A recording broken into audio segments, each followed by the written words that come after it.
So, but Jim's now not been able to talk to it at all. It's not a good sign. Can't talk to the releases.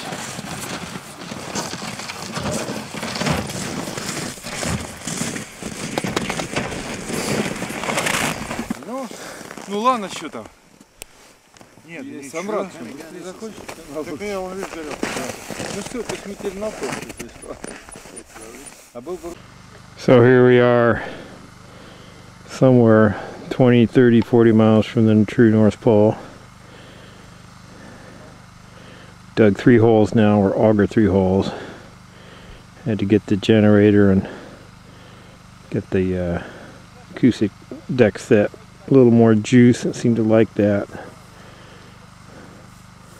But Jim wasn't able to talk to any of the acoustic releases 4 kilometers away, which is very bad. So I should be, according to my GPS, standing dead on where we dropped the array exactly 2 years ago. So hopefully Jim can talk to the releases and pop the mooring and we can get on with this job. It's something like, I don't know, 2 o'clock in the morning, longer in time. We have another, oh gosh, 6 or 8 hours ahead of us to build camp before we can turn in for the night. And obviously it's full on sunlight. Helicopter over there, we'll have him move as soon as we can locate the array.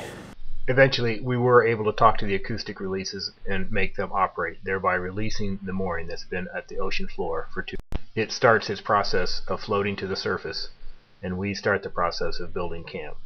First thing, bring the helicopter close.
To get to the old mooring, we have to cut a hole in the ice. What we do is we melt a hole in the ice. We actually use a diesel-fired boiler to melt hot water, and we run that hot water through a copper ring, and that copper ring basically melts its way through the sea ice. This process takes 2 hours or so. There's a lot of standing around. But then we're finally through. And then we erect a tripod or A-frame over the ice core to later pull it out and begin the mooring operation.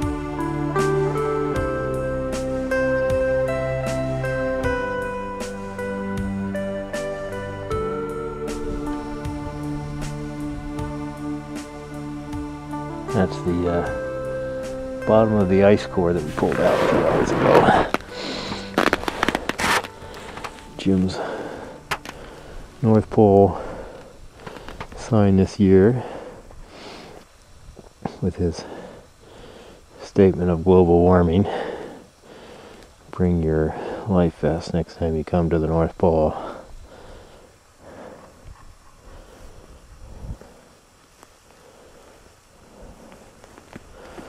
Here's our hole that we melted out today. Recovery tripod winch yet to be turned on. We'll do the main recovery tomorrow. We pulled out the top float there. A few of the instruments that we can grab real easily, which we just basically drilled the hole right on top of that stuff and it came up through the hole. There's our little heater and fuel drums, and it's the tent that Jim and I are in. It's the tent that Sam and Paul are in. Our little piles of gear everywhere. And this is the place where we're at.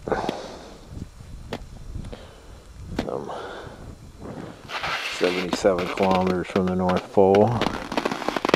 It's maybe 20 below zero. Jim thinks it's 25. A very mild breeze, but it feels much colder. Haven't seen any leaves, I haven't seen any polar bears. But it's a very, very cool place. I don't know what direction the North Pole is. I should figure that out. I think it's over there. It will look the same though, I guarantee it.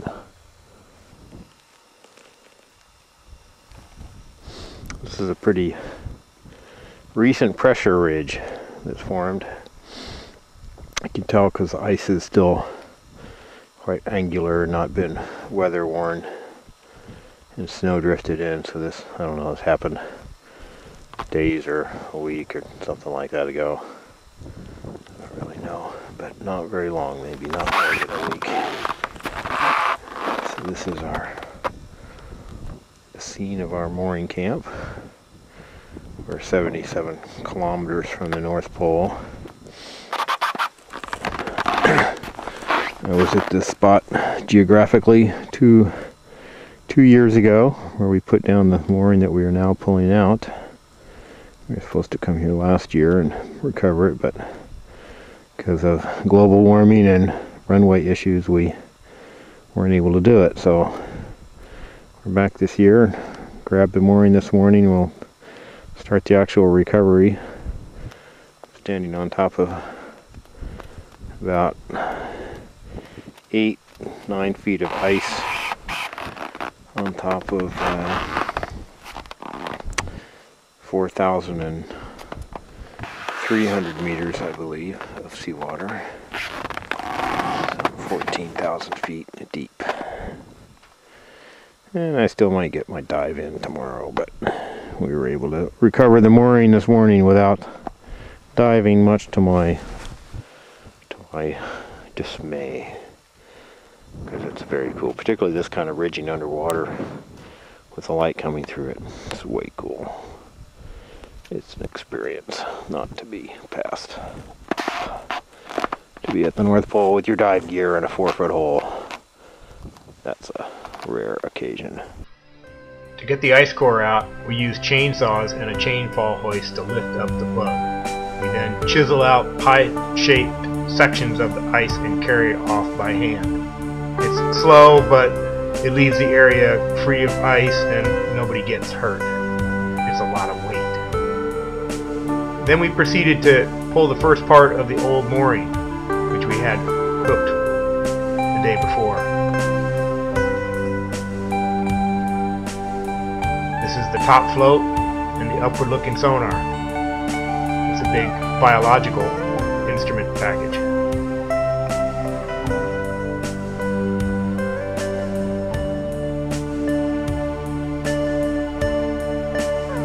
Break time.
now we can operate. Yeah.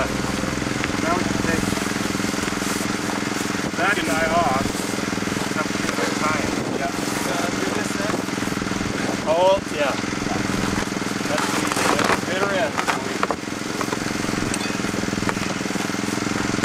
We want to secure it before we do anything else like that. Well, actually, we got it here. We don't have to.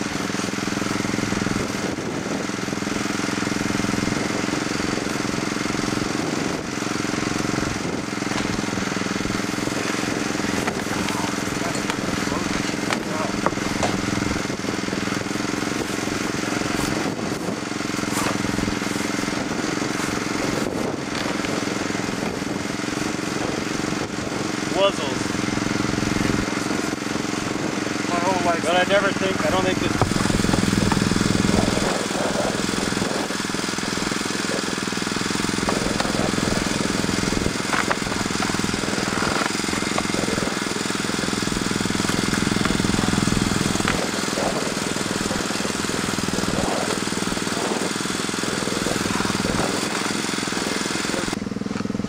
Very nice sundog. Caused by refraction of the sun through ice crystals in the Arctic air.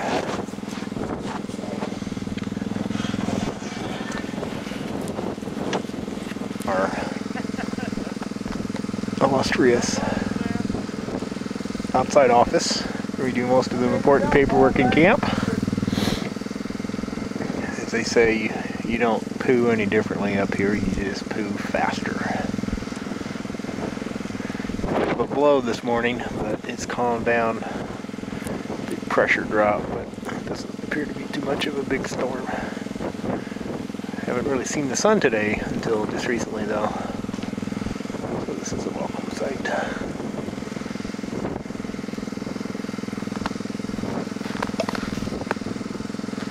Our pile of new mooring stuff out there brought in last night on the helicopter. Ever-present pile of boxes, everything. Never enough and always too much.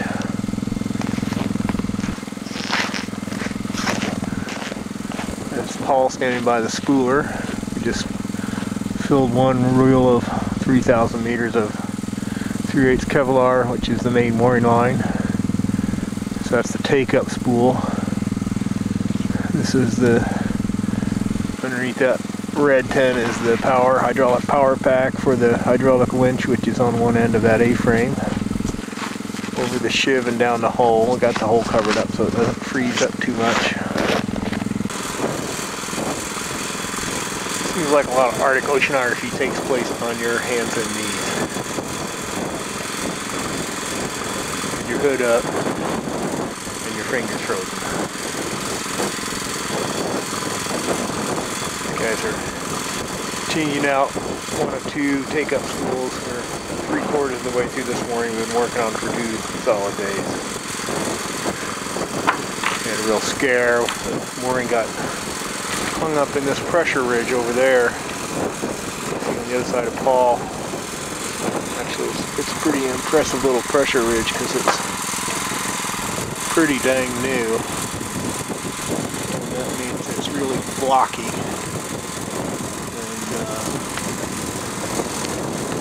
Grab floats, which of course the underside looks kind of like the upper side, not wind blown, but it gives floats, little packages, feature big spheres, glass spheres, and plastic hard hats. There. And when they get bumped along the bottom of the ice, dragging them to the hole, they get hung up. And the first one we set pretty hard to the point where we were considering abandoning the whole rest of the mooring. But back to the action here. But we've put down 1,200 pounds of chain in about 4 different attempts, ever increasing the amount of load, and then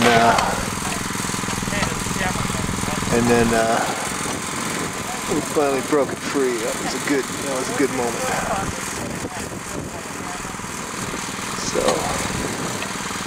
we're setting up to haul in the rest of the mooring. And then, after we change out a bunch of parts, we get to do the whole mooring again. The new mooring tomorrow. This is our hut, 8 by 15 square feet. 2 of us live in here. Jim and I are in here today. There's our toasty little heater. Runs off a diesel. Diesel pretty much runs everything. Our kitchen over there, food boxes. We got a warming rack to thaw things out. Got a cot. First night I slept on the floor. That wasn't very fun, but there's like about a 50-degree temperature difference between the floor and the top part of the tent. So there's been home for the last 4 or 5 days. Equipment scattered about, stuff drying up high. Stuff to be frozen stays down on the floor.